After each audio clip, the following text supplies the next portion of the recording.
नमस्कार सर्वांना. आजच्या या व्हिडिओची सुरुवात गणेशाला नमन करून आणि शंकर पार्वती माताला नमस्कार करून करूया. एकदा माता पार्वतीने भगवान शंकरांना विचारले की भगवान, काल माझ्या एका भक्ताने मला स्मरण केले म्हणून मी त्याची विनंती टाळू शकले नाही आणि रात्री त्याच्या स्वप्नात पोहोचले. त्यावेळी त्यांनी मला 3 प्रश्न विचारले. तेव्हा मी त्याला म्हणाले, उद्या मी तुझ्या स्वप्नात पुन्हा येईल आणि तुझ्या 3 प्रश्नांची उत्तरे नक्कीच देईन. प्रभू, जेव्हापासून माझ्या भक्ताने मला 3 प्रश्न विचारले तेव्हापासून माझे मन अस्वस्थ झाले आहे. आता कृपया मला त्या 3 प्रश्नांची उत्तरे सांगा आणि कृपया माझे समाधान करा, जेणेकरून मी माझ्या भक्ताला या 3 प्रश्नांची उत्तरे देऊ शकेल.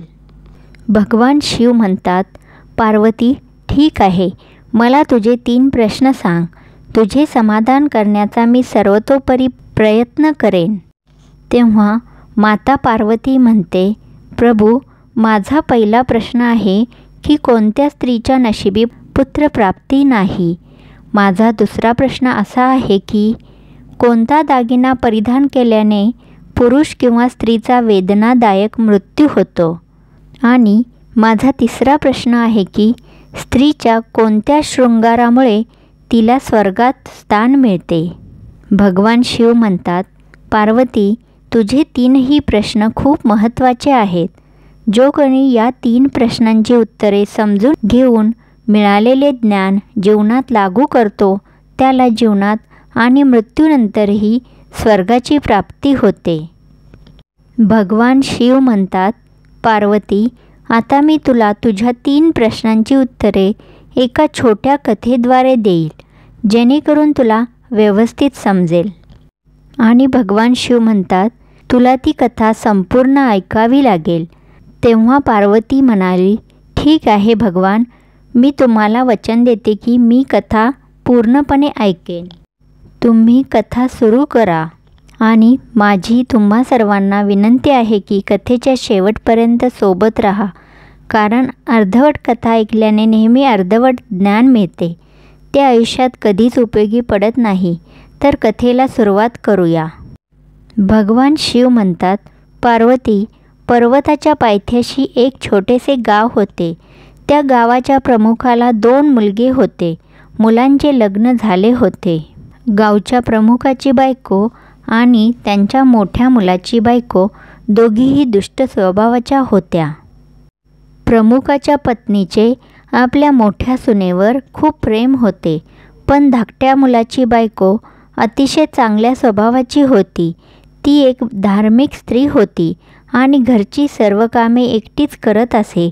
असे असतानाही प्रमुखाची पत्नी आणि त्याच्या मोठ्या मुलाची बायको नेहमी धाकट्या सुनेचा अपमान करत असत. भगवान शिव म्हणतात, पार्वती, मुखियाच्या मोठ्या मुलाच्या सुनेला मुलगा झाला. दुसरीकडे धाकट्या सुनेला मुलगी होती, पण तिला मुलगा नव्हता. भगवान शिव म्हणतात, पार्वती, प्रमुखाची पत्नी आणि मोठी सून नेहमी लहान सुनेला मुलगा न झाल्याबद्दल टोमणे मारत असत, पण ती बिचारी काय करू शकते, ती नेहमी ऐकायची. आता मी प्रथम तुम्हाला प्रमुखाच्या धाकट्या सुनेची गोष्ट सविस्तरपणे सांगते.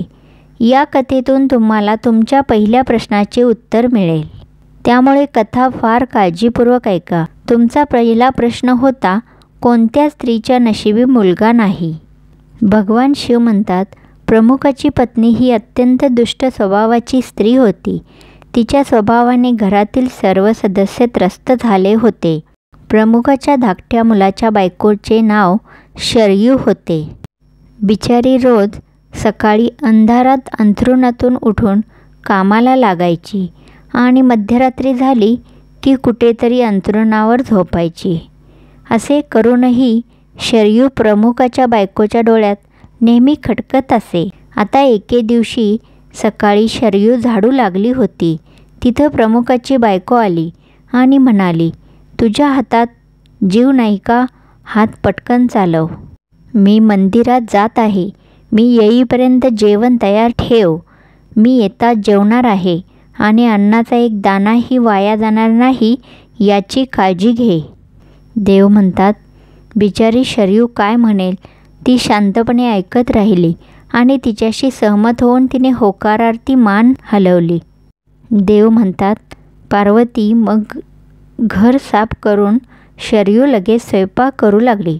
स्वयंपाक करताना ती विचार करत होती, क्षणभरही सुटकेचा श्वास घेता येत नाही आणि आमच्या सासूबाई प्रत्येक कामात दोष शोधत राहतात.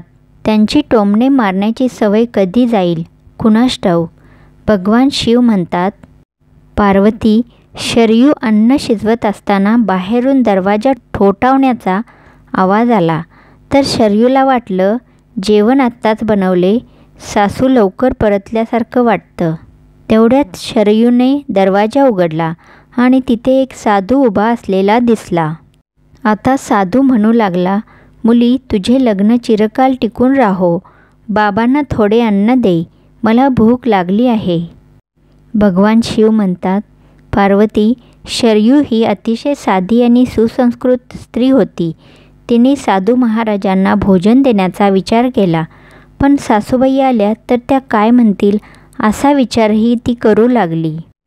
मग थोडा वेळ विचार करून तिने संन्यासाला जेवायला द्यायला सांगितले. त्याचवेळी शरयू मनात म्हणाली, सासूबाईंना कशाला घाबरू. सासूबाईंनी येऊन मला काही विचारले तर मी त्या माझ्या वाट्याचे अन्न देत असल्याचे सांगेन. भगवान शिव म्हणतात, पार्वती, मग असा विचार करून शरयू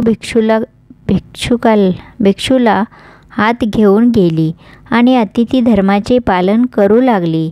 साधू जेवण करत असताना सासूबाई आल्या आणि घरात बसलेला साधूला पाहून त्यांचा राग एकदम गगनाला भिडला आणि अचानक ती शरयूला म्हणाली, आपण घरामध्ये भंडारा किंवा लंगर चालवत नाही.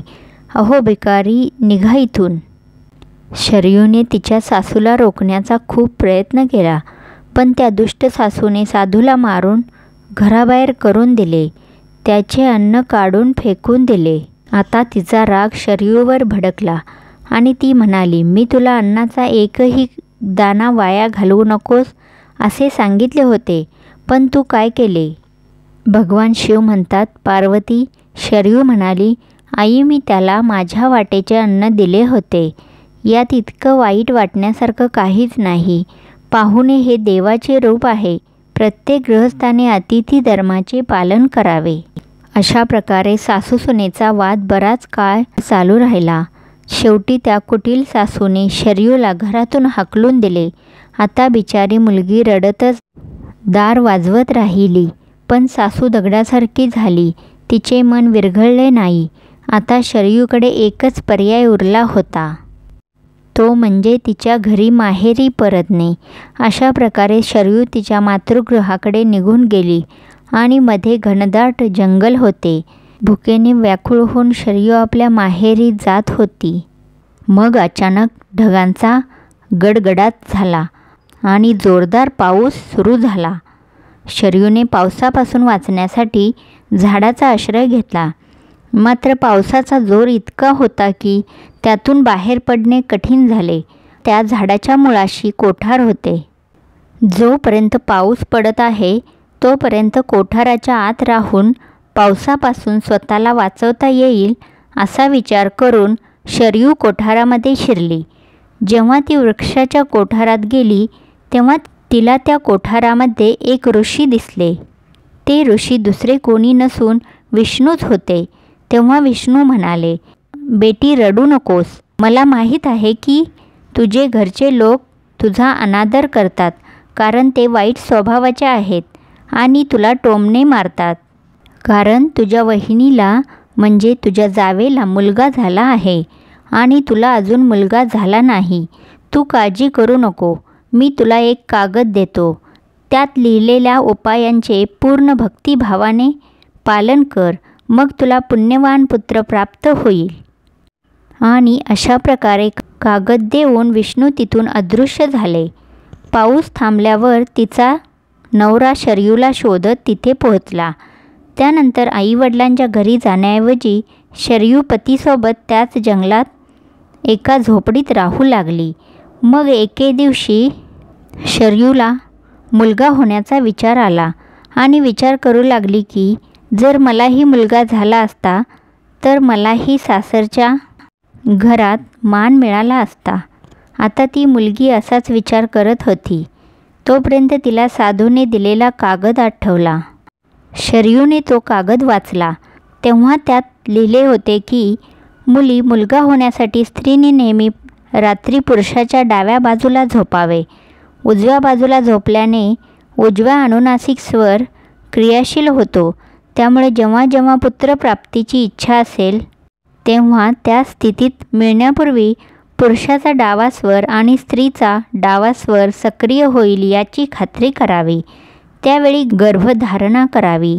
असे केल्याने नक्कीच मुलगा होईल आणि याउलट अनुनासिक स्वर सक्रिय झाले तर मुलगी जन्माला येते. कागदात पुढे असे लिहिले होते की मासिक पाळी सुरू होण्याच्या 5व्या रात्री मिलनाने मुलगी जन्माला येते. 6व्या रात्री मिलनाने मुलगा जन्माला येतो. 7व्या रात्री संगनमताने मुलगी जन्माला येते. 8व्या रात्री मिलनातून मुलगा जन्माला येतो.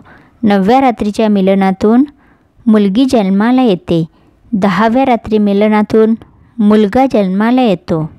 असेच पुढे 11व्या, 12व्या, 13व्या, 14व्या आणि 15व्या दिवशी कोणत्या दिवशी मुलगी आणि मुलगा जन्माला येतो असे त्या साधूंनी त्या कागदामध्ये शरयूसाठी लिहून ठेवले होते. शरयू तो कागद वाचत होती. त्यात शरयूने वाचले की 16व्या रात्री संपन्न पुत्ररत्न प्राप्त होते. अशा प्रकारे 16व्या रात्री शरयूने आपल्या पतीशी एकरूप होऊन गर्भधारणा केली. आता सकाळी अंघोळ करून पूजा उरकून शरयूचा नवरा लाकडे तोडायला गेला. तोपर्यंत वादळ आले. आता वादळात शरयूची झोपडी उडून जाते आणि मुसळधार पाऊस सुरू होतो आणि मग तिने स्वतःला पावसापासून वाचण्यासाठी झाडावर पत्ता लिहून ठेवला. हा पत्ता त्याच कोठाराचा होता ज्यात शरयू पावसापासून वाचण्यासाठी लपली होती. शरयूने झाडावर पत्ता लिहून ठेवला होता जेणेकरून तिचा नवरा परत आल्यावर झाडावर लिहिलेला पत्ता वाचून त्याच झाडाजवळ येईल. शरयू येऊन त्या कोठारात लपते. त्या झाडाच्या मुळाशी एक कोठार होते. त्यात शरयू गेली. त्या झाडाच्या वर 2 राक्षस होते. एकीकडे पावसापासून स्वतःला वाचवण्यासाठी शरयू त्या कोठारात लपून बसली होती आणि दुसरीकडे त्या दोघेही राक्षसी पावसाने हैराण होऊन झाडाकडे येत होत्या. तेवढ्यात एक राक्षसी स्त्री त्या झाडाजवळ आली आणि म्हणाली, आता मी चालू शकत नाही. आता मला सुवर्ण बेटावर जावेसे वाटू लागले आहे. तर दुसरा राक्षस म्हणाला, यात कोणती मोठी गोष्ट आहे. हे झाड आता आपल्याला उडवून सोन्याचे बेट असलेल्या ठिकाणी घेऊन जाईल. मग दोघेही राक्षस झाडाच्या फांदीवर बसले आणि अचानक उडू लागले. दुसरीकडे थकलेली शरयू कोठारात लपून बसली होती. कोठारात शिरताच शरयू झोपी गेली. मात्र झाड उडण्याच्या आवाजाने शरयूला जाग आली आणि झाड उडताना पाहून शरयू घाबरली. मग शरयूने कोठाराच्या बाहेर डोकावले तेव्हा तिला झाडाच्या फांदीवर 2 राक्षस बसलेले दिसले. शेवटी शरयूने परिस्थितीशी तडजोड केली आणि आता जे होईल ते होईल असा विचार केला आणि मग काही वेळ उड्डाण करून ते झाड एका सोन्याच्या बेटावर पोचलं आणि उतरलं. दुसरीकडे दोन्ही राक्षसांना भूक लागली होती. त्यामुळे दोघेही भक्ष्याच्या शोधात बाहेर पडले. ते 2 राक्षस निघून गेले. शरयू कोठारातून बाहेर आली आणि तिने सुटकेचा निश्वास सोडला. आता सुवर्ण बेटावर पसरलेली वाळू पाहताच शरयूला अचानक ही वाळू चमकत असल्याचं आश्चर्य वाटलं आणि मग शरयू म्हणाली, अरे ती तर सोन्याची वाळू आहे. आणि मग शरयूने तिच्या पदरात जमेल तेवढी वाळू बांधली आणि ती पुन्हा शांतपणे कोठारामध्ये गेली. दुसरीकडे दोन्ही राक्षस पुन्हा झाडाजवळ आले आणि एकमेकांना म्हणू लागले, आज पोटभर जेवण करून पूर्ण ट्रिप चालू आहे. आता आपण जिथून आलो तिथेच परत जाऊया. मग थोड्याच वेळात झाड जिथून उडून आले होते त्याच ठिकाणी परत गेले. तोपर्यंत शरयू त्याच कोठारात लपून राहिली. त्यानंतर काही कारणाने ते राक्षस झाडावरून उतरून बाहेर गेले आणि दोन्ही राक्षस त्या झाडातून बाहेर पडताच शरयू सोन्याची वाळू घेऊन कोठाराच्या बाहेर आली आणि मनात विचार करू लागली की एवढे सोने पाहून माझ्या सासूबाईंना आनंद होईल आणि मी आता घरी परत जाईन. माझ्या सासऱ्यांना आणि माझ्या सासूला इतकं सोनं देईन की मग ती कधीच माझा द्वेष करणार नाही आणि माझ्यावर कायम प्रेम करेल. येथे शरयू असाच विचार करत होती. तोपर्यंत शरयूचा नवरा शरयूच्या शोधात त्याच कोठाराच्या दिशेने येतो आणि मग शरयूने तिच्या नवऱ्याला सगळा प्रकार सांगितला आणि ती तिच्या पतीसोबत घरी जाते. घरी शरयू तिच्या सासूला म्हणते, सासूबाई बघा मी तुमच्यासाठी काय आणलं आहे. आणि मग असे म्हणत शरयूने ते सर्व सोने तिच्या सासूला दिले. तिला सोनं कसं मिळालं याची संपूर्ण घटना ती तिच्या सासूबाईंना सांगते. सोने घेतल्यावर सासूला अचानक राग आला आणि म्हणाली, तू खूप कमी सोने आणले आहे. जे सोने होते ते तू सर्व आणायला हवे होते. मग सासूबाईंचे म्हणणे ऐकून शरयू म्हणू लागली, आई एवढे सोने आपल्या 3-4 पिढ्यांसाठी पुरेसे आहे. तर सासू म्हणू लागली, मूर्ख, सोने कधीही पुरेसे नसते. ते जितके जास्त तितके कमी. आता मी जाऊन बघ किती सोने घेऊन येते. शरयूने तिच्या सासूला खूप समजावले पण त्या लोभी दुष्ट स्त्रीला एकही गोष्ट पटली नाही. शरयूने सांगितलेली एकही गोष्ट तिने ऐकली नाही आणि जाऊन त्याच झाडाच्या कोठारात जाऊन बसली. दुसरीकडे ती राक्षसे झाडावर येताच झाड अचानक उडू लागले. इकडे झाड उडत होते. दुसरीकडे शरयूच्या त्या सासूच्या मनात खूप आनंद होत होता की आज मी एकाच वेळी खूप सोने गोळा करेल. तेव्हा दोन्ही राक्षस म्हणतात, आज सोन्याच्या बेटावर जायचं नाही तर मत्स्य बेटाकडे जाऊ. आज मला मासे खावेसे वाटत आहेत. आणि मग राक्षस मासे खाण्याचे ठरवतात. ते झाड मत्स्यद्वीपाकडे उडून गेले. राक्षसांचे बोलणे ऐकून कोठारात बसलेल्या शरयूच्या सासूला स्वतःवर नियंत्रण ठेवता आले नाही आणि अचानक म्हणाली, तू सोन्याच्या बेटावर का जात नाही? सोन्याच्या बेटावर चला आता. त्या लोभी बाईने असा आवाज काढताच त्या राक्षसांच्या लक्षात आले की या झाडाच्या कोठारात कोणीतरी नक्कीच लपले आहे आणि दोन्ही राक्षसांनी त्या लोभी स्त्रीला पाहताच तिला लगेच उचलून झाडावरून खाली फेकून दिले आणि ती जमिनीवर पडताच त्या लोभी स्त्रीला आपला जीव गमवावा लागला.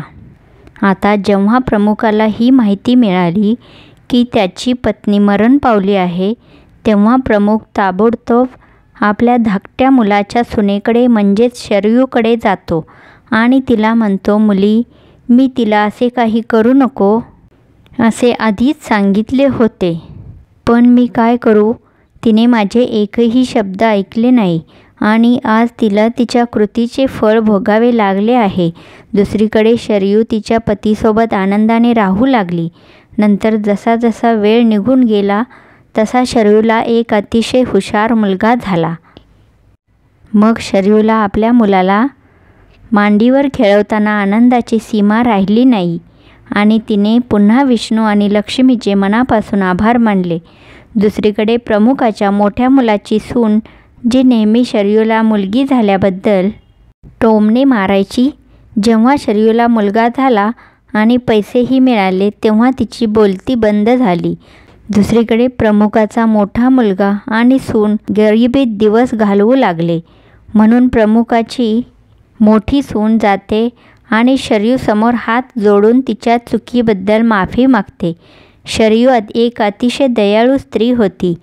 ती तिच्या जाऊबाईला माफ करते आणि तिने आणलेले अर्धे सोने तिच्या जावेला देते आणि अशा प्रकारे प्रमुख आपल्या धाकट्या सुनेची खूप प्रशंसा करतो आणि मग त्या प्रमुखाचे संपूर्ण कुटुंब मोठ्या प्रेमाने जीवन जगू लागते.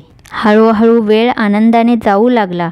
प्रमुखाच्या मोठ्या सुनेला जन्मलेला मुलगा वाईट वळणाचा होता म्हणून त्याने सर्व सोने वाईट गुणांमध्ये वाया घालवले आणि दुसरीकडे शरयूला झालेला मुलगा खूप हुशार होता.